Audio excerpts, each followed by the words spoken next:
Hey there, Gary Parrish. Welcome back to the CBS Sports Eye on College Basketball podcast, where we sometimes discuss camel fighting, dodo birds, and leaky black. Matt Norlander is here with me. If you're watching us on YouTube, please go ahead and smash that like button like you're Brandon Davies. You have consent. And if you haven't yet subscribed to the YouTube channel, please, pretty please, knock that out while you're here. Okay, let's get into it. The most surprising result so far this week came Tuesday night in Milwaukee. Final score, Marquette 96.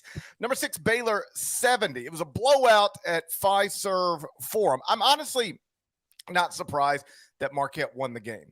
But anytime a 6-point underdog wins by 26 points, that's a 32-point swing that nobody could have reasonably predicted. Deadleg, first question. Did you learn more about Marquette or more about Baylor in those lopsided 40 minutes Tuesday night? This is a Marquette situation the whole way, and I will listen. Longtime listeners know the one school you hate is Marquette, and I underrated Marquette going into the season. So mea culpa right off the top here, because I had Marquette outside my top 80, maybe outside of my top. Sounds like you hate Marquette. I decided to take up the mantle after. I'm going to find somebody new to hate. Exactly. Who could I hate next? You think about that. The options seem plentiful, to be honest with you. There's a lot. There are. But Marquette's 6-2. This is far and away the best win. Nothing else comes close. The closest thing is beating Georgia Tech last week in the Fort Myers MTE. Doesn't really qualify as a big win. Home win and a runaway route. Just outrageous. Marquette's now in multiple predictive metrics, top 40 level at KenPom specifically, which we know and love and hold dear to our hearts here on the podcast. 33rd. And it sets up, we'll talk about this on the Friday episode, but it does set up a really intriguing home tilt for Marquette against Wisconsin going into the season, though Wisconsin wasn't expected to be near what it was last season. I think most people thought the Badgers would still probably be a little bit better than Marquette, but that's not looking like the case right now. Baylor, certainly a little bit of concern. In fact, I saw this last night. I wanted to bring this up real quick. I think I saw it on SVP's Sports Center. The stat here was, this is wild. So Baylor's had 4 losses while ranked in the top 10 of 18 or more points. This was the worst ever. In 2022, it lost by 24, so earlier this year.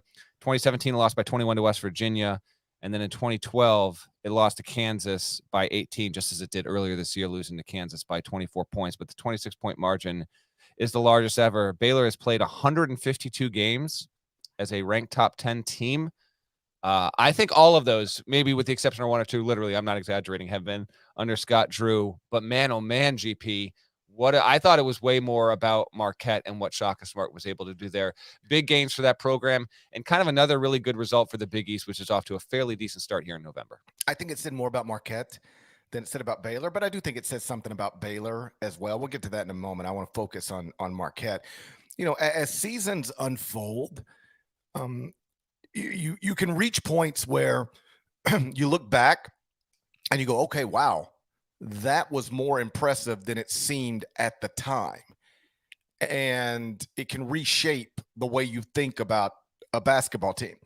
And I think Marquette's a great example of that right now. What I'm talking about is, Marquette has a close loss at Purdue on its resume. Marquette 6-2 with this 26-point win over Baylor, and then close losses to Purdue and Mississippi State. The Purdue game was at Mackey. And, they lose by 5. And at the time, it's like, okay, it's a Shaka Smart team that went to Purdue. Purdue is, going to be top 25-ish. And they played them close and whatever. You really didn't even, if you thought about it that much, you probably had to be a Purdue fan or a Marquette fan. It was a total, for the most part, off-the-radar game. How about this? Do you even remember that game? I remember it well. You remember it well. I remember it like it was yesterday. Okay. If I were to try to tell you what happened. I didn't realize that was a thing until I looked up the schedule this morning. No. I mean, I knew that was a thing, but if you tried to tell me, if you tried to say okay, well, what, hey, GP, what happened in that game? I was like, I don't know. I don't know exactly what happened in that game, but we know a lot more about Purdue today than we knew about Purdue on the day that game was played, because Purdue has subsequently blown out Gonzaga by 18 points, blown out Duke by 19 points on neutral courts in Portland. You were there for that. And so now this 5-point loss at Purdue, listen, nobody celebrates losses, but it looks like that's a pretty good loss. And then the other one is to Mississippi State. And again, at the time, you're like, Chris Jans in year one, should you really be losing that one? Mississippi State's 7-0. And, performing well in the computers. And so this morning, I made some big adjustments to the top 25 and 1. I moved Mississippi State up, and this almost never happens. Mississippi State didn't play yesterday. I took them from unranked up to number 21 because Mississippi State is now a 7-0 team with a win over the Marquette team that just blasted Baylor. Like, if I'm going to keep Baylor in the rankings and I'm going to move Marquette into the rankings, it is intellectually silly to not have the undefeated Mississippi State team that beat Marquette in those same rankings. So I moved Mississippi State up to 21. Marquette is now 22, Baylor down to 23. And you could be dismissive of all of this if Baylor had done nothing all season. You'd be just like, well, maybe Baylor's just not good. But Baylor did beat UCLA, and UCLA is a quality team. So what Marquette did to Baylor is impressive. What Mississippi State did to Marquette is impressive. And I think Shaka Smart's got a team that is going to probably play in the 2023 NCAA tournament. It's early. These things can take a lot of twists and turns, but it looks like a team that's going to play in the 2023 NCAA tournament. And I'm not sure most people would have predicted that, say, 4 weeks ago. Picked a bad time to start coughing there at the end of your little segment there. Take it away, JP. I got to hit the cough button here real quick. It's fine. If you're looking for individual stuff, Olivier Maxence Prosper might be having a breakout season for Marquette. He got 24 points, 5 rebounds Tuesday night against Baylor, and is now averaging a team best 14.1 points and 5.4 rebounds per game. This is a third-year player. I don't think his name's ever been said on this podcast until just now. He's a third-year player from Canada, started his college career at Clemson, transferred to Marquette, only averaged 6.6 points last season for the Golden Eagles. Again, now averaging a team best 14.1. So he seems to have made a jump. And Brian Hamilton, our buddy from The Athletic, he was in Fiserv for him last night, had a nice column about the game. And one of the points he made, and I think this is something that even Shaka Smart would tell you is probably true. One of the points Brian made is that it looks like maybe Shaka is better with 3- and 4-year guys that become a real part of your program and buy in than he is with one and done guys like some of the guys he got at Texas. I've always thought this is an interesting dilemma from some coaches. Like, you get a job like the VCU job. That was Shaka's first head coaching opportunity, and he obviously did incredible things there. And you build that program, and you have, real, in Shaka's case, unprecedented levels of success, taking VCU to a Final Four. You build it with a certain type of player and a certain type of approach, because those are the types of players that you can get at that level of college basketball. But boy, you build it into something that is consistently good, which is what Shaka did at VCU. And then you get a big boy job like the Texas job, right? And now, all these 5-star one and dones are available to you. Now, these aren't the type of guys you've been winning with, but now they're available to you. They want to come to the University of Texas, where Kevin Durant played and TJ Ford played. So you take them. Obviously, you take them. But then just something's missing as you try to build these teams and establish a foundation, a culture for your program. Like, some of the stuff that made you so great that you get the Texas job is now no longer a part of your program at Texas. And it can be a little up and down. And I think an accurate way to label Shaka's time in Austin was, some ups and some downs. It was a bit all over the place, falling short of what most Texas fans wanted, which is among the reasons, he left Texas for Marquette. But now he's back at Marquette, where I'm not saying you can't get a 5-star guy, but that's not typically the type of player that Marquette enrolls. So now he's back to building teams that look more like his VCU teams, assembling rosters that look, better, but something similar to those VCU rosters. And they're according to Shaka, you can read about this in Brian Hamilton's story. He's got guys who are really bought in. Is this the most talented team he's ever had? Probably not, but they are bought in, and they're coachable. They do what he asks, and they play hard. And that was all on display against Baylor. Other coaches have gone through this, by the way. Billy Donovan was a great example. Was recruiting just like the best 5 stars he could get at Florida, and was largely falling short of expectations with those rosters. And then, Joakim Noah was not a 5-star guy. I don't think Al Horford was a 5-star guy. I believe Corey Brewer probably was. But when Billy won back-to-back national titles, it was with rosters that, based on recruiting rankings, weren't what he had previously enrolled. Scott Drew went through a stretch at Baylor where he was getting 5-star guy here, 5-star guy there, and it just wasn't happening for whatever reason, not to the level at which you would hope. And then, he stops recruiting at the level at which he was recruiting previously, starts getting guys that are better fits for what he's trying to do, and establishes Baylor as one of the most consistently great programs in America. And so all of that is just, things that I thought about, noticed last night while watching that game. Like, Shaka looks more comfortable coaching this kind of team than he seemed coaching at least some and perhaps most of his Texas teams. And he seems to really like the group of guys he's got right now. And they've been impressive so far. Did you happen to catch that? I think it was the second TV timeout. What the Fox Sports 1 cameras caught in the huddle there was shocking the team. I did not see that. Keep in mind, I'm juggling. My little guy just got his tonsils removed, so we're all over the place in this house these days. Here's I have it here. What was it? Who would it now? Oh yeah, that's right. And then a little bit of a what you say. Great stuff, shocking. Now I will note this. They were abnormally good from the field last night. Yes. 48% from 3. Marquette's not a good 3-point shooting team so far this season. It bumped their average to 33.6% by nature of having that good of a night. So they were actually even worse. They were sub 180 nationally in 3-point accuracy before the Baylor game. So now they've been really good from 2-point range. They've been top 20 level, and they were good again. They were 23 or 35 inside the 3-point arc. So we'll see if that can continue. We'll see. I do think they are tracking toward being an NCAA tournament type of team. This kind of win will go a long way toward that. No doubt about it. But right now, all their wins are at home, with the exception of Baylor, against non-tournament teams. And then they're 1-1 on a neutral with the win over Georgia Tech. So I think they can get there.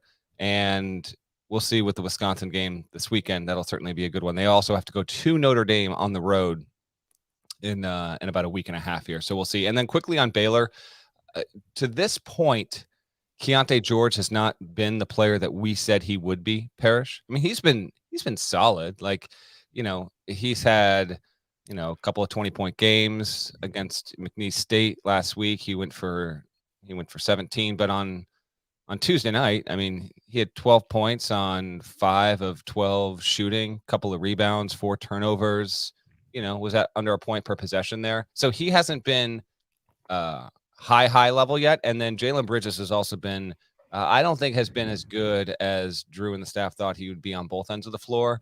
Cryer and Flagler have had their moments. They weren't, they were solid enough, I guess. Defensively, they're weak. And that's the other thing.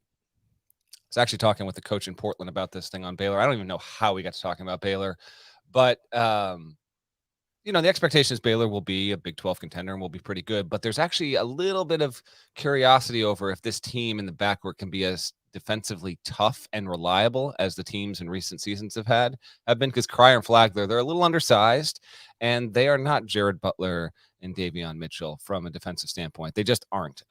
Even they would have to admit that there. So it's just an early sign. Baylor 5-2, preseason top 5 team in the eyes of some, and has a nice win over UCLA, a competitive loss against Virginia, and now lost at Marquette. we'll talk about this on the Friday podcast, but we actually have it makes the Friday matchup against Gonzaga in South Dakota all the more intriguing, because one of those teams now, by nature of Baylor losing, is gonna leave as a 3-loss program heading into the weekend there. And Gonzaga and Baylor both have had reasons to smile, but also to have a little bit of concern this early, and they're both still trying to figure a lot out. The guards have, like you said, been, Keontae George hasn't been what we thought, but he's been good, solid. Let's just call him solid. Yeah. LJ I Crier's said he'd be the freshman of the year. He has not been. He's not that right now. LJ Crier's been good. Adam Flagler's been good. So the guards, I said in the offseason, Baylor might have the best 3-guard lineup in the country. And I'm sure you can statistically find backcourts that are better, but like I'm not ready to move off of that just yet. The front court, though, is lacking. Last season, you go look at Baylor's front court minutes. You had Jeremy Sohan, Matthew Meyer, Jonathan Chamwa-Chachua. Sohan's now in the NBA. Meyer transferred to Illinois. JTT's hurt. West Virginia transferred Jalen Bridges, like you said, isn't giving them much. BYU transfer Caleb Lohner isn't giving them much. Flo Thamba, he just is what he is. And so Baylor's front court has been a problem and could be a problem all season. And this is where in combination with the guards being little, you can have some real defensive problems. These Baylor teams that have gotten 1 seeds or been in position to get a 1 seed, won a national championship, past 3 teams have all finished top 25 in adjusted defensive efficiency, according to KenPom. Right now, this team is 75th in adjusted defensive efficiency. And if the front court is a problem, then about the last thing you want to do is take a beating like that Tuesday night and then have to deal with Drew Timme, Gonzaga's All-American front court player. But that's what's on tap. And so, yeah, I actually do think what happened Tuesday night makes Friday's Gonzaga Baylor game bigger than it otherwise would be, because these are 2 of the best programs in America, 2 future Hall of Fame coaches, 2 preseason top 10 teams, and one of them, come Friday night is gonna be a 3-loss team. That's right. All right, GP, we had a pretty noisy Tuesday. What's next on the docket? Well, we have a developing story in College Park. Maryland 7-0 under first-year coach Kevin Willard. 7 double-digit victories. We're going to talk Terrapins next, but first, a word from our partners. Don't stop watching. Christian Pulisic. Outstanding from the American. All skill, all class, and all American at work across the pond. Pulisic finds the net. The UEFA Champions League. Stream Chelsea matches live February on Paramount Plus. So Maryland's now 7-0 under first-year coach Kevin Willard. 7 double-digit victories. Terrapins are the latest team to absolutely embarrass Louisville. Beat the Cardinals 79-54 on Tuesday night. Are you buying Maryland as a Big Ten contender in year 1 with Kevin Willard, or is it too early for that? How about that? I know you and KB talked plenty about the PK 85 stuff, so I'm not gonna repeat that on this pod. But with the Big Ten race not yet officially starting, this will actually start Friday when we've got a very big. We got a lot of stuff. We got some Friday games to talk about on the Friday pod, man. Illinois is going to play at Maryland. A couple of really good teams right now, but right now early. And we're going to talk Hoosiers in just a minute here. They've got a big game on Wednesday, but Purdue, Maryland, Illinois, Indiana feel like the top 4. Although, listen, I'm not going to put Iowa. We'll see. Michigan State's hampered with some injuries right now, but we knew the Big Ten would get interesting in a hurry. It actually has. Good on Maryland. What a nice little start here for Willard. I think I mentioned 4 or 5 episodes ago, when they got off to a 4-0 start, I think he was the first Maryland coach, to ever start 4-0 or 5-0. Now he keeps being the first Maryland. Every game you get the notes. He's the first Maryland coach to ever do what he just did. And Dante Scott has been terrific. He was on my preseason list of top 101 players there. Senior has continued to be, just a good, power wing threat, if you will, because he's a big, but he's 6'8", 230, 225, 230, and he's shooting 43% from 3-point range this season. And he kind of makes it all come together for the Terps there. But this is a roster for the most part. Like I would think, and if you're a podcast listener and you're a Maryland fan, you're familiar with the roster. If you're a diehard college basketball fan, you might be familiar with the roster. But, you know, here are the names of the dudes that are wearing Terps threads this season. Hakeem Hart, Julian Reese, Jameer Young. Do you know these names? I mean, Jameer Young didn't even play for Maryland last season. Willard, obviously, in getting this job, you know, he had to work the portal, brings in some new guys. Donald Carey brings him over. Previously at Georgetown, you know, following the Qudus Wahab transfer situation, although Wahab went back to Georgetown there. But there's a lot of guys that are unfamiliar, probably even to casual Maryland fans at this point. And the schedule hasn't been world beating, but neutral wins over St. Louis and Miami up here in my state, nutmeg state of Connecticut. That's nice. And then, you know, I guess, you know, winning at Louisville is nothing, but you did it on the road and it was like a no doubt about it. Like it wasn't one of those, they messed around and like Maryland won by 7. You know, they should have won by 27. So they've looked solid so far. And if nothing else, have given that fan base real reason to get really hyped for the Friday night matchup. And we'll preview that on the Friday episode, but that Illinois game, it's refreshing to see, you know, just a little bit of injection of some new storylines here. And the Terps are looking good. And Willard, who was long connected to that job before he actually took it, has immediately made a difference there. And vibes are great right now in College Park. This is maybe my favorite thing about college basketball. Like we can talk about this stuff all off season, and God knows we did. And then you get 3 weeks into the season, and it's just like, what's the biggest storylines? Purdue looks amazing with 2 freshman guards. Right. Nobody could have ever said in this offseason, I don't care how smart you think you are, Purdue's going to be amazing with 2 freshman guards you've never really heard of unless you live in the state of Indiana. Right. On that note, real quick, I did add, because this was in one of my notebooks there, I did ask Painter after Friday's win over Duke when they destroyed him. I was like, did you really think, like, if I gone to you in October, like, did you really think Lawyer and Braden Smith would be? I didn't finish my question. He looked at me and I goes, yes. Oh, wow. Yes, completely. Yeah. So Painter knew it. Nobody else did. Yeah. So like you look up now and like Purdue's an amazing story. Maryland is an amazing story. If you follow the top 25 and 1 all off season, one of the points I consistently made to Illinois fans, including our colleague Tom Finelli, is that even if I had Illinois lower than some, maybe most, I thought the top 6 or so of top 6 or 7 of the Big Ten could reasonably go in almost any order. And the truth is I didn't have Maryland in that group at all. I don't think anybody did.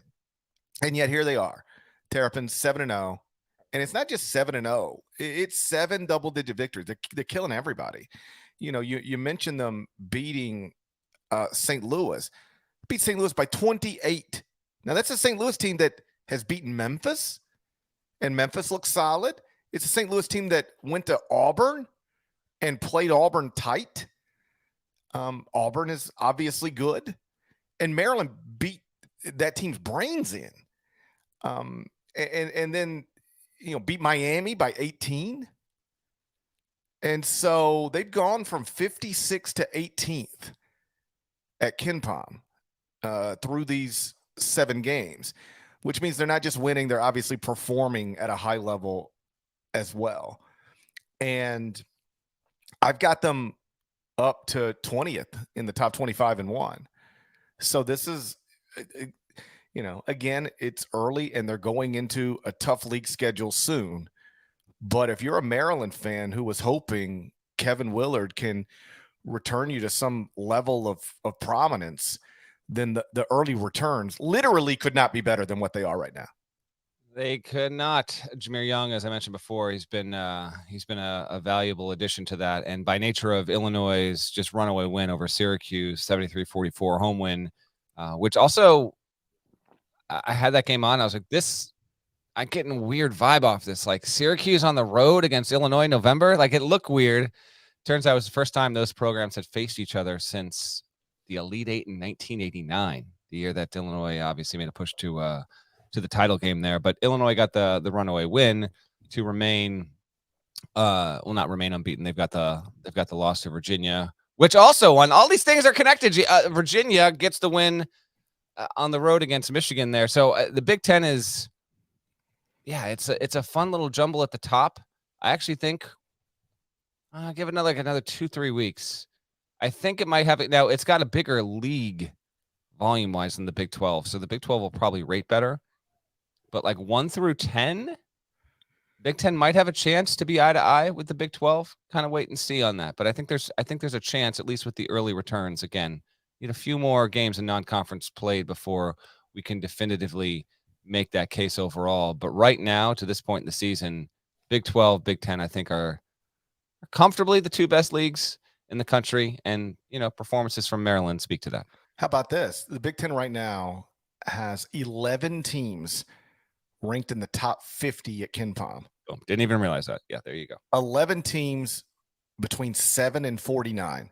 If you want the specifics, Purdue is 7, Indiana's at 10, Illinois at 15, Maryland at 18, Ohio State at 20, Iowa at 23, Michigan State at 30, Penn State at 35, Rutgers at 36, Wisconsin at 45, and Michigan at 49. And so those teams, Penn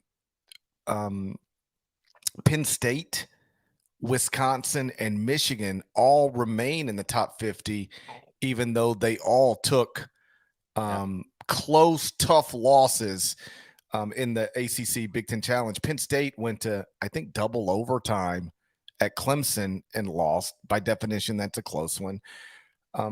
Wisconsin, like Tyree Appleby, Florida transfer who's now at Wake Forest, went big, got 32 points, led Wake Forest to a win at Wisconsin. And then Virginia, like you mentioned, that's the team that topped Michigan on the road. Jet Howard had he had the ball at the buzzer. He didn't really get a shot off. Virginia really bottled him up. And it was, I'll be honest, if I was watching in real time, it looked like a foul.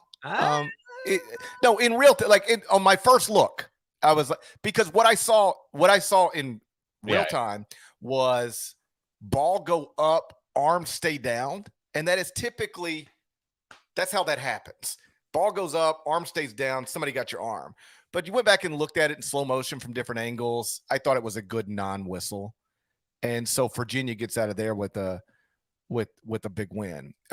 So you've got their Wisconsin losing, Penn State losing, Michigan losing, but they still all remain in the top 50 at KenPom. So the Big Ten's got 11 teams in the top 50 at KenPom. I do want to circle back real quick to this Maryland thing. And I promise we're not going to talk about this every show. We're not going to talk about this every week, but it is a national story and a significant college basketball story. I had somebody tweet me, I guess, yesterday and say, when is Louisville being bad going to stop being a story? Oh, okay. Well, never. Just like when Kentucky's bad, it's a story. When Duke is bad, it's a story. This is one of the biggest basketball programs in this country. And they're now 0-7. I think everybody knows the facts now. Only the second power conference team in the past 40 years to start a season 0-7. The other is this season's Cal team. So we went like 39 years without this ever happening. And now Cal and Louisville are both 0-7 from power conferences this season. The Cardinals, they've lost their 4 games against power conference opponents by an average of 25.5 points. I mean, they're getting destroyed every time they step on a court with a comparable conference team. They started the season 91st at KenPom, down to 185. That's a 94 spot drop in a 3-week span. That's incredible. And now KenPom has Louisville projected as an underdog in every game going forward except 3. And those 3 are home games against Florida A&M, Lipscomb, and Florida State, which is also surprisingly bad.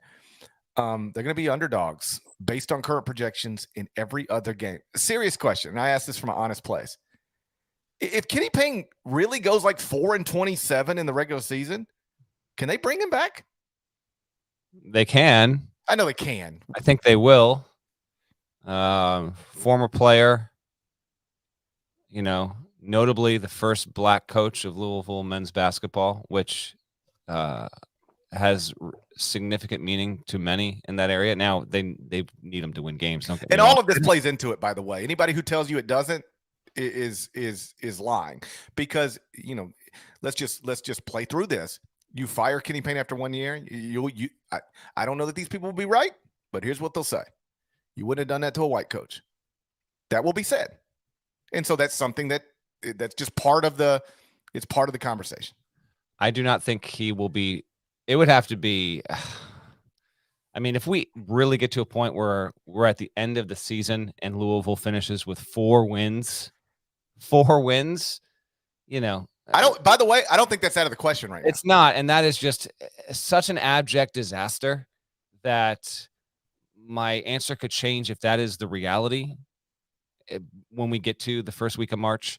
But I think he's getting, I don't know, put me at 98.5% that he will get a second year. And I know it's terrible right now. But as long as nothing off the court materializes or anything like that, and we're just talking about game results, I think he gets a second season because of who he is and what he means to that program and his history there and within the state and all that stuff. I just, it would be hard for me to see him getting fired. But again, like, we really do get to the end of the season and Louisville has 4 wins, then I guess nothing should be off the table at that point. They've been so bad, Louisville, that the computers can't even keep up with it. My point being this: KenPom had Maryland projected as a 10-point winner at Louisville, and the betting markets made Maryland a 13-point favorite. Unless there's like injury, suspension, stuff like that, the number in the betting markets doesn't usually move that much away from what KenPom projects. And yet I think what the betting markets realized on some level is the computers cannot properly account for yet just how bad this basketball team is. So we're going to add 3 points to this and make it Maryland minus 13. And then Maryland goes and wins the game by 25. I mean, these scores are outrageous. Lose to Arkansas 80-54, lose to Texas Tech 70-38, lose to Cincinnati. Cincinnati's like probably not even an NCAA tournament team, 81-62. Lose to Maryland 79-54. When you are getting beat this badly, it means one of two things. Either your roster is so inferior to everybody you're playing, which I just fundamentally don't think is true. I don't think the roster's good. It ain't this bad. But that's one explanation for it. The other explanation is that you're not doing the job. And I am scared for Louisville fans that we might find out a combination of those two things has really torpedoed this whole thing. And here's the truth. No matter what the explanation is, if it's a roster problem or a coaching problem, they both fall on the same guy. This is unimaginably bad. And I don't think it's crazy to think they might win like 4 games, 5 games the entire season. And if it's 4 or 5 wins and a string of 20-point losses, then I think you got to make some real hard decisions. And I guess if I had to bet my 401k right now, I'd say he's back for a second year, but I'd rather just not bet and watch it play out because I'm not certain of that at all. Yeah, it's because they've been so bad, it has become a sideshow. We'll wait and see. But yeah, Louisville games have gone from this weird like non-event because they're bad to like they're so bad. Like I don't think they've covered in a game yet this season. It's awful. And the reason, by the way, that power conference teams never start 0-7, regardless of how bad they are, is because you've got bye games in your first 7 games that you're just gonna win, or at least you're not gonna lose them all. Yeah, but Louisville lost them all. On that note, just a couple quick pieces to pick up from Tuesday night. We'll talk real quick. Let me say one more thing. Let me say one more thing on this, then we'll move on. I promise. Somebody in the comments says, I don't think you can fire a coach after 1 season without misconduct. I would just ask why. Why can't you? If you and this isn't just a basketball thing. This could be a talk show host thing or an anything. If you hire somebody under the idea that they can do A, B, and C, but then you get them and you see it up close and you go, they can't do this job.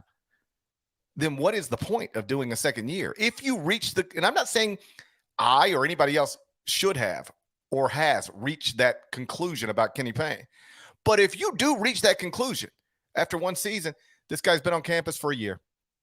We've watched him run his program. We've watched him run practices. We've watched him coach games. He cannot do the job. If you reach that conclusion after 1 year, not only should you make a change after 1 year, you'd be crazy not to. And so that's why I wouldn't take it off the table, because we could get to a point where the Louisville administration just goes, we love this guy and we wanted this to work, but it is undeniable at this point that he's ill-equipped to do the job. And we can't go forward with this. This basketball program means too much to this university and this city to go forward with this. I'm not saying he will or should get fired after 1 year. I'm just saying there is absolutely a realistic scenario where you can do it, and it would be the only intelligent option you got. The inverse of this right now is happening in the SEC. For Missouri fans hoping to get some love, check in next Friday. They're 8, and I just wanted to mention they won in OT against Wichita State. It was Mizzou's first game away from its home arena. Now, got an OT win at Wichita State. It's a road win. They'll play Southeast Missouri State on Sunday. That should get them to 9-0. Next Saturday, December 10, is the biggie against Kansas. So we'll save our Mizzou talk, but I at least wanted to acknowledge the fact that Louisville has yet to win a game. Mizzou, which has played a very easy schedule, very, very, and understandably easy. Dennis Gates just got there. 8-0, got a win on Tuesday night. Good on them.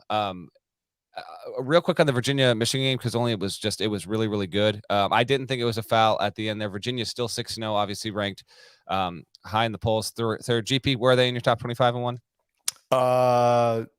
What team are we talking about? Virginia. I'm sorry. I was literally texting my wife saying, "You're good, Virginia." Somebody is down. Somebody's too loud in this house right now. I don't know who it is. All good. I got Virginia up to number 5. Okay, yeah. So Virginia's in that top 5 realm. I just thought that was they've gotten wins away from home at this point against Baylor, Illinois, Michigan. Don't know if Virginia has the best resume of any team in the country, but obviously it's near the top there. And as I was watching that game, last night, I kept thinking this team, I don't know if they'll get the Final Four, but you know what? More and more, yeah, this is going to be a group that I think is certainly capable of doing it. Reese Beekman, I told you guys he was going to be really, really, really good this season, and damn, is he good. He is an excellent defender. He's shooting 50. Now, he's only taken 14 threes, but shooting 57% from three-point range. Right now, Virginia has 5 players, really 4 or 5 players that are shooting better than 40% from 3 so far. The Cavaliers rank 3rd nationally in three-point accuracy. So if that's going to be the case and they're going to be a top 10 defense, then look the hell out. So, a little bit of love there. Michigan, a hard-fought game. Yes, Michigan is going to regret not getting that win. But Virginia played really, really well. And the Wolverines to this point are 5-2. That super bizarre Arizona State loss and lost at home to Virginia. Next, Michigan will get Kentucky. This Sunday, we'll preview that one. That's the game happening in London. On the Arizona State note, did you see the Marcus Bagley tweets? Yes, he's fired up. So just real quick on that one, it's bizarre. I don't know if I've ever seen something like this. So Bagley got set. Now, Marcus Bagley's younger brother to Marvin Bagley has been at Arizona State, and he had obviously a very good reputation coming out of high school for how good of a player he was, projected pro, all that stuff. And he has just dealt with a lot of injuries throughout the course of his career. And this season he hasn't played a ton. And so a few days ago, he tweeted, all right, I'm going to read these 3 Bagley tweets. I don't know if they're still up. Shouts to Sam Vicini. We'll see if we can get him on the pod before this episode wraps, but he screen grabbed it. So I'm just going to his account. So on November 27, Bagley tweets, I usually don't address locker room situations to media, but for some reason, people aren't being transparent. To my fans and friends that are concerned, the reason I'm not playing has nothing to do with basketball or my ability. After my last game, I played versus NAU. Northern Arizona. Out of some frustration, I made a mistake and said some things to Coach Hurley that I shouldn't have said. Side note, GP, how do we think that went in the locker room against Danny Hurley? Probably not that well. Continuing, me not playing is 100% punishment for what I said that day. Again, I am 100% healthy and eager to play. 2 days pass. Last night, he quote tweets his own tweet and says, I was just suspended for this tweet for admitting I made a mistake. 3 minutes later, athletes, and that's in all caps, please, please, please make a well thought through decision where you go to school. These people will tell you anything to build you up just to tear you down. If this dude got suspended for the first tweet, is he ever gonna play for Bobby Hurley again? He should be done, I would think. I don't know how you. This is that. What's that meme with the leopard face eating? What, like, I didn't think the leopard would eat my face. Like, what are you doing? I don't get this. Or the other meme, what are you going to do? Stab me? Quote, man, that got stabbed. What is this? If you got suspended for the first tweet, this is one of those things where he just feels empowered. I'm going to amplify this. I don't think this is okay. And I'm going to put my coach on blast. Well, you can do that. That's fine. Hurley's on the hot seat at Arizona State. If they don't make the tournament, I do think he will get fired. He's not in the greatest situation there overall. Could probably use Bagley more than not use him. Although the argument could be made they've actually been a little bit better without him. Regardless, this is just, I don't know. We don't need to spend 7-8 minutes on this, but I at least wanted to bring it up because I thought this was irregular behavior. And listen, players, if you want to feel empowered to do this, it gives us something to talk about. It certainly makes it interesting. But my goodness, you want to talk about something that prompts an emergency meeting among a staff or a team. It's something like this where you don't air the laundry in this kind of way. But the tenor in a locker room, the environment for college athletes now is certainly not what it was 5 years ago, let alone like 20, 25 years ago when this kind of thing, obviously Twitter didn't exist, but like this just didn't happen in any regard. Not saying it shouldn't happen, but I just can't believe that he got suspended for it. And it was like, you know what? It's time to quadruple down. Yeah, there might be a lesson in here for college coaches about how to handle things. I'm sure you have these conversations with coaches all the time. I do as well. Like, hey, if you were in my shoes, what would you do about this? How would you talk about this? What would you say about this? I've had these conversations with coaches before. And so you look at what just happened at Arizona State, and in theory that could happen anywhere because all these guys are on social media now. That once upon a time in a different era, a college basketball player couldn't say something publicly unless they were on TV or on radio or talking to a reporter. Now you just jump on Instagram, Twitter, wherever you want to be and say whatever you want to say. And so it's a different dynamic. So if you look at what just happened at Arizona State and you're a different coach or even Bobby Hurley, and you say, okay, how could we avoid that? Because I'm assuming what happened here is Bagley, he's been banged up, hurt his entire college career. He's probably reading stuff on social media. Oh, this guy's a bum. He's never healthy. What is the point? He can't play. Here he is, not playing again. And he was compelled to say, I want to play.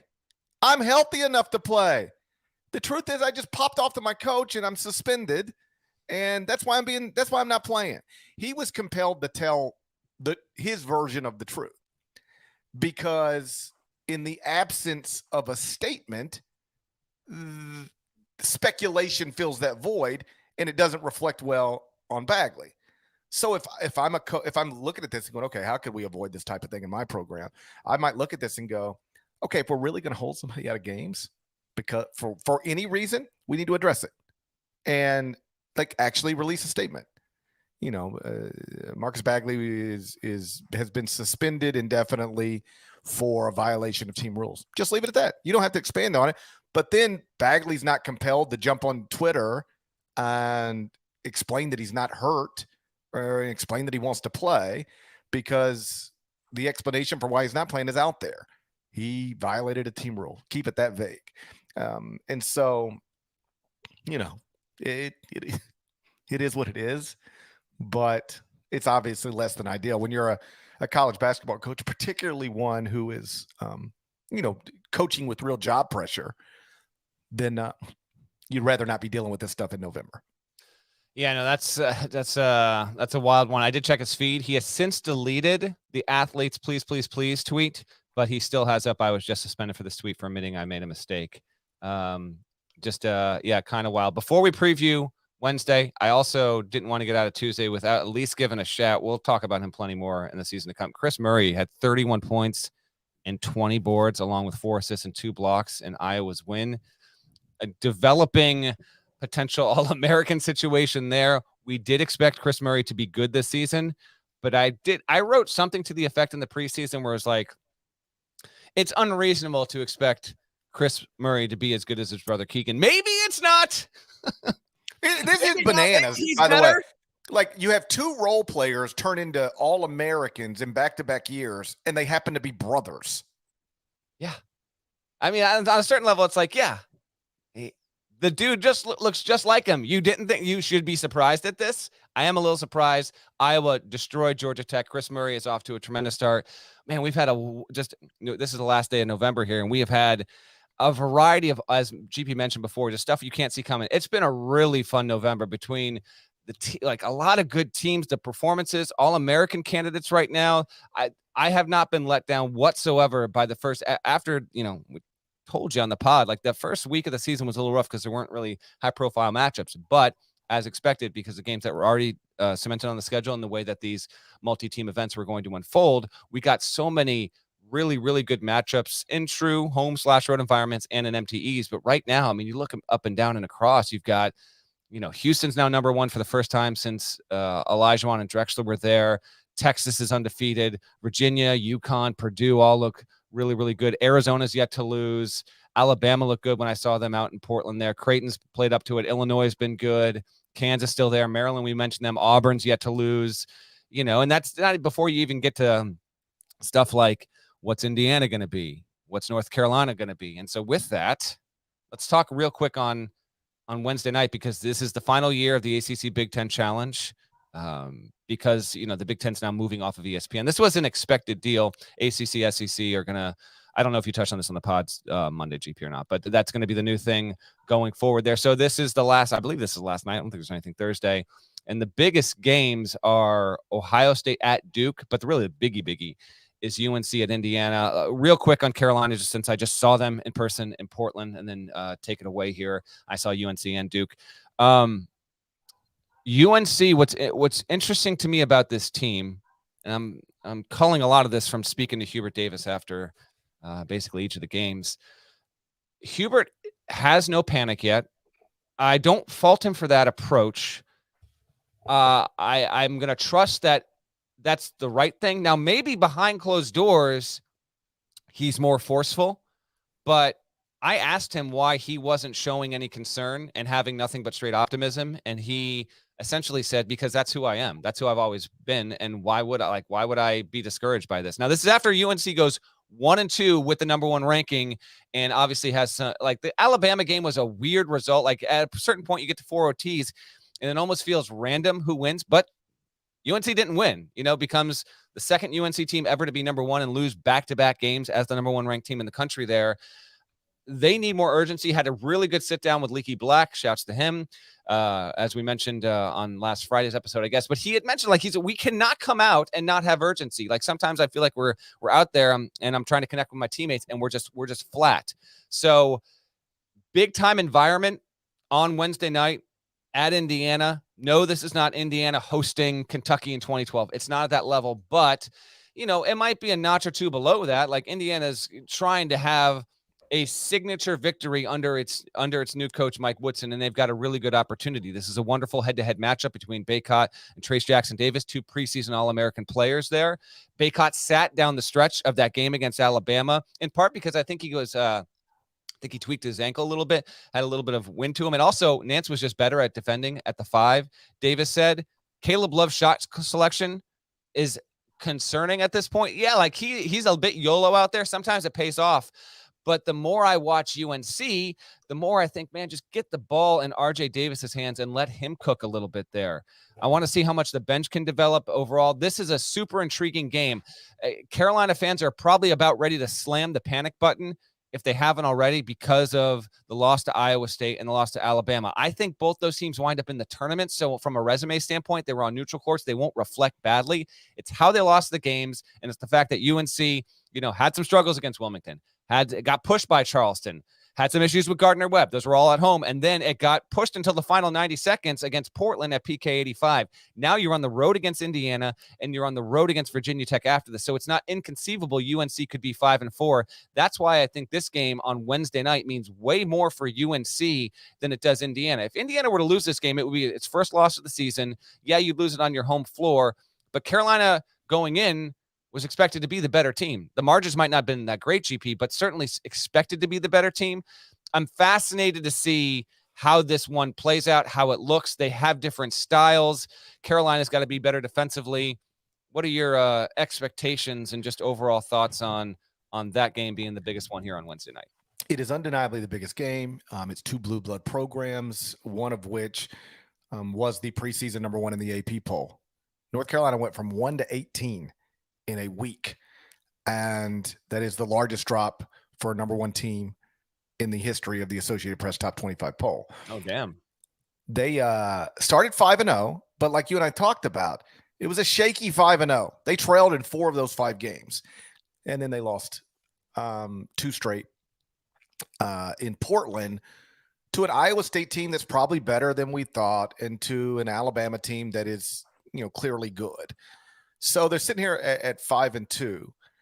And I thought this was interesting because I talked to Chris Spatola on my radio show earlier in the week. He obviously great college basketball analyst at ESPN. And I asked him, do you have any,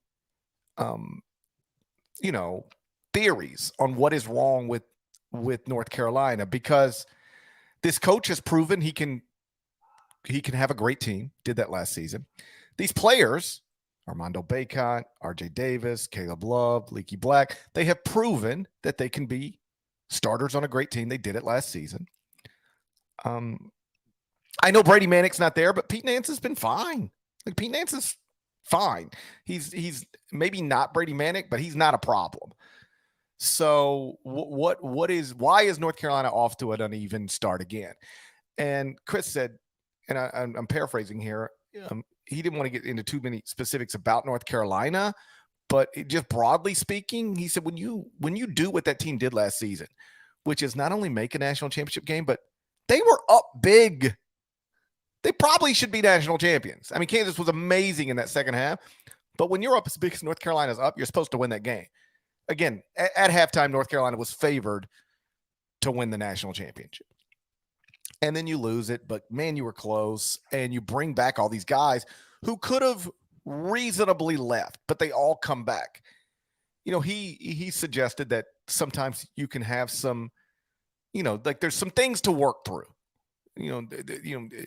about, shots and everything else, that you can run into things that might be a problem now that weren't necessarily problems a year ago.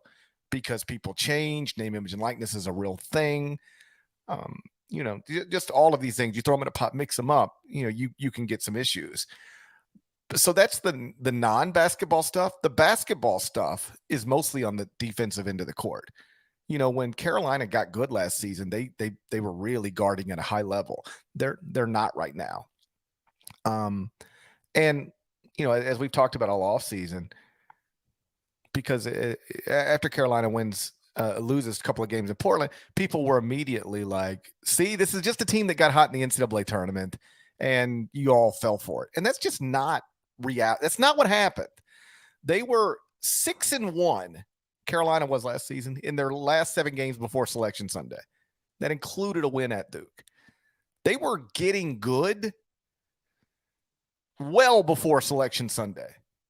And then they went 11-2 in the final 7 weeks of the season. 6-1 before Selection Sunday, 5-1 in the NCAA tournament. So they went 11-2 over a 7-week span.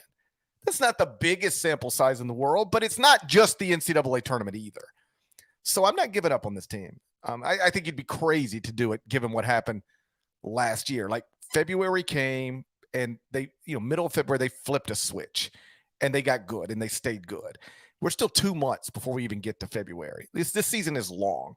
So I still believe in this team long term, but I do think the most likely scenario is that they lose at Indiana on Wednesday night.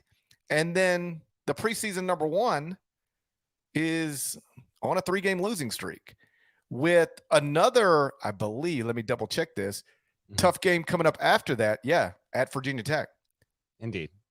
So UNC could by this time next week be on a 4-game losing streak, which is, I again, won't be time to panic. It won't. I don't. 5-4, dude. Come on, man. I panicked on them last season.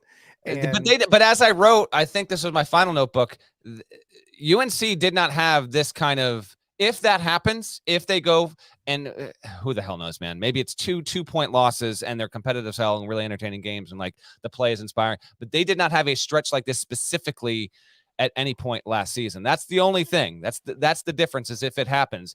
UNC never lost more than 2 in a row last season, and it did have wins. At least, it did beat Michigan. Now that was in Chapel Hill, but it did get that win in the ACC-Big Ten Challenge a year ago. It was able to do that. It struggled against all the other power conference teams it played, but it didn't have a dip like this at any point a season ago.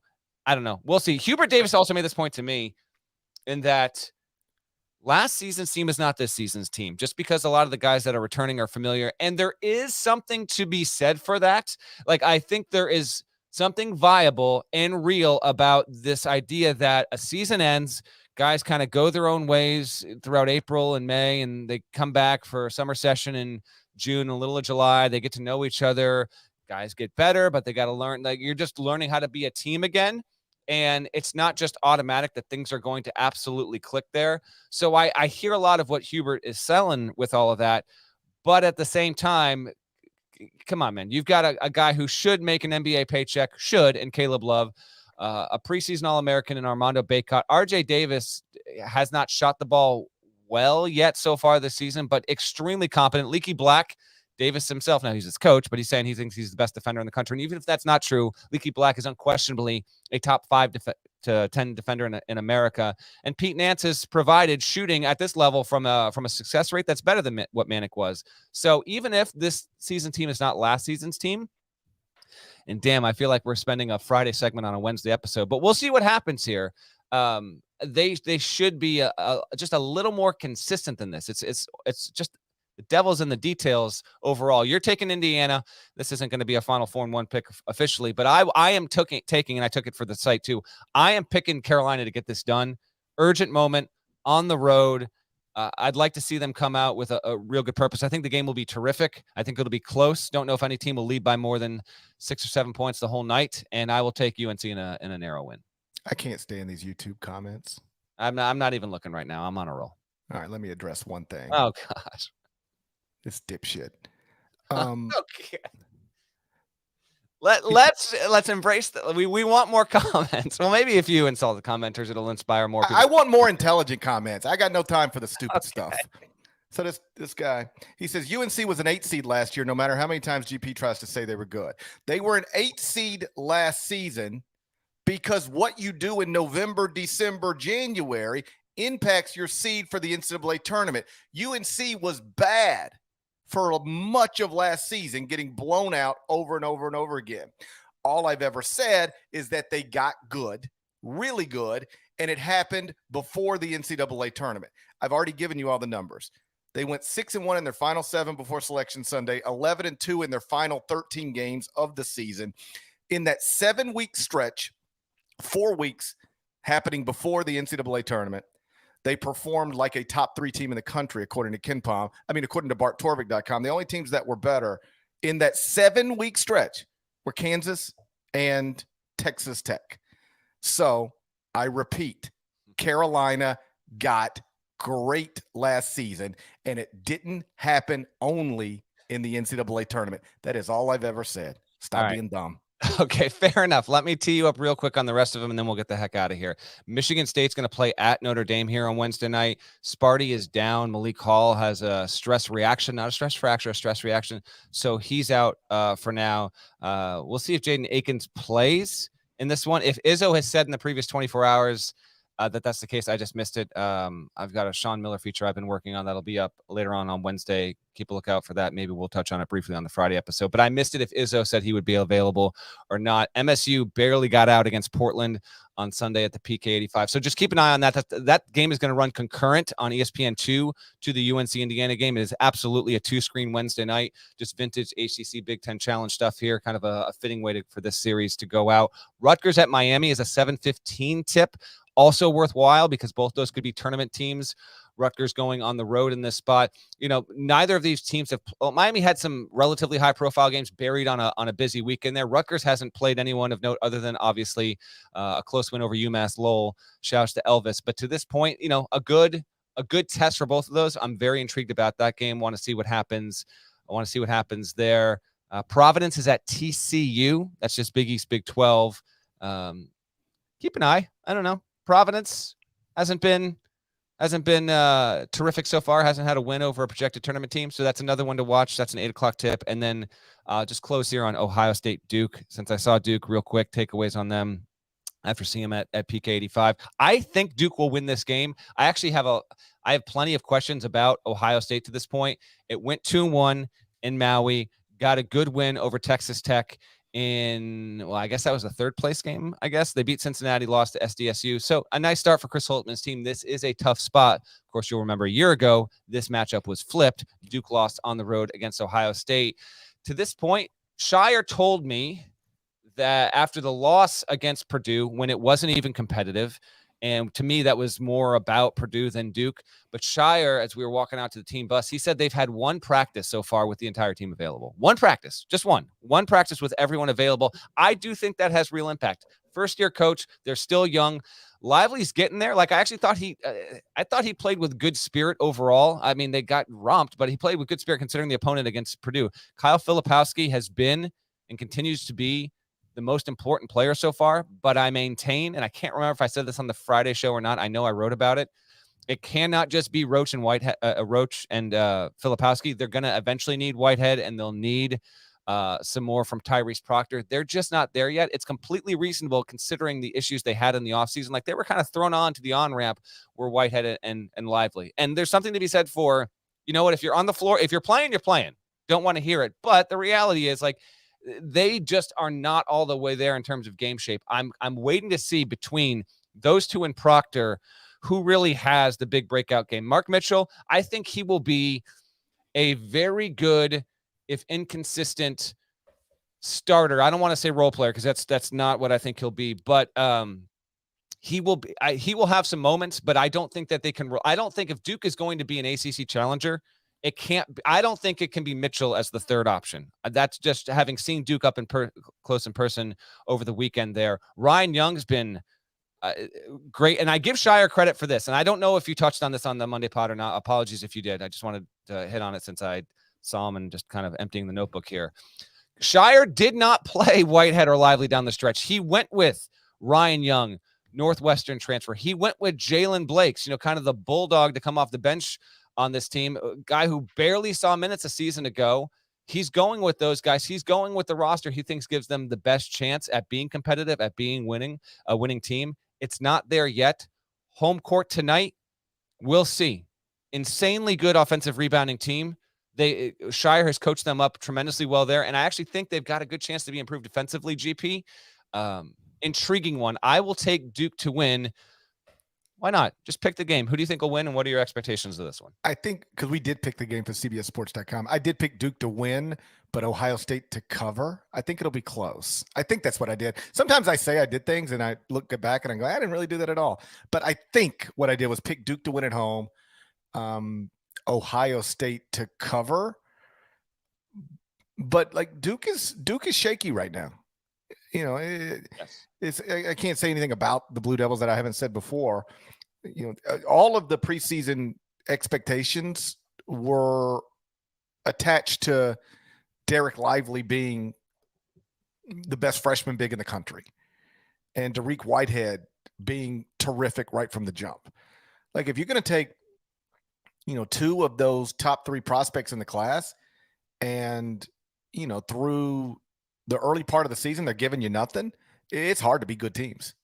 If I would have told you heading, into December, Jeremy Roach is Jeremy Roach. Filipowski's better than most people thought he'd be, but Lively's giving you nothing. Whitehead's giving you nothing. You'd be like, I bet Duke's not very good then.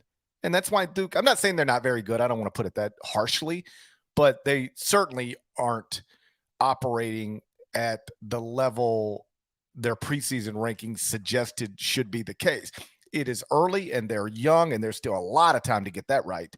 But in this moment, until Lively and Whitehead are giving them the stuff that they were supposed to give them, I think things are going to be hard for Duke against quality opponents. Would agree. It might take them a little bit more. And one last thing from Shire was I'm going to paraphrase him here. This isn't a direct quote, but it was, the reality is like, because we've only had one practice together at the full time, like we need a little more time, but we don't have time. Like, and I don't want to be going through the entire season saying we need more time to figure it out. But Ohio State here, they open ACC play at home against Boston College, should be a win, but it is league play. So that carries significance in that locker room. And then next week, 6 days from now, it's going to be Iowa and the Jimmy V. I'll be there for that. So keep an eye. We'll have no shortage of things to react from based off of what we see Wednesday night across the challenges, but particularly with those Carolina Blue Bloods, Duke and UNC, and how they perform, one on the road and one at home. We ready to get out of here? I got to go see what my dog's been barking at for the past hour. We will get out of here. Just let me just completely just get everything off. Creighton is at Texas on Thursday. We will also react to that on Friday. Obviously, that's a very, very big game. Arizona plays at Utah. Maybe that's a little bit sneaky, so that we will not have a shortage of things to talk about and react to on Friday based off of a decent Thursday night slate as well. And then in Portland, had a few folks come up, say hello, love the pod, get some photos. And I don't know your name, sir, but shouts to the man who, after, I don't remember which game it was, but I was in Veterans Memorial Coliseum. I can't remember which one, but he's no doubt, it must be listening now. Appeared to be a man in his late 30s, maybe early 40s, close to our age. I'd say this man was with his son of, I don't know, 11 or 12. Tough to tell. And his son was one of us. And I'm making my way off the floor, going back into the bowels of the arena to talk to some coaches. And then, as I'm doing that, I hear Norlander, and I see this guy. He's right there, and I'm like, oh, here we go. He goes, one of us, Yes. more of us.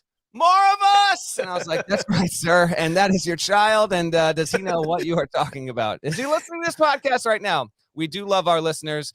Appreciate everyone. And actually met a few listeners who are YouTubers. They actually literally consume the show on their TVs as they're doing stuff around the house. So we appreciate all of you always. That was really nice to get to see some folks out there in Portland. The seating was so casual. Like, I wasn't sitting on media row for most of the time, because you'd walk in, and while some of the games were decently attended, like inevitably, like the first 3 rows, there would just be seats wide open. I'd sit next to a scout here. I'd just do my thing. I'd have my laptop out. So because of that, I opened myself up to folks coming and saying hello, which I obviously welcome and enjoy. So thanks to everyone who said hi in Portland. Great event, and appreciate it.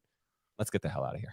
Shouts to Devin Downey. Shouts to Chester, South Carolina. Shouts to Larnell and Hook.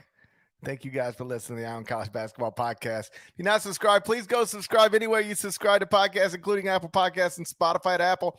5 stars, nice review, type some words. There's more of us than there are of them. Needs to be reflected in the comments. There's more of us than there are of them.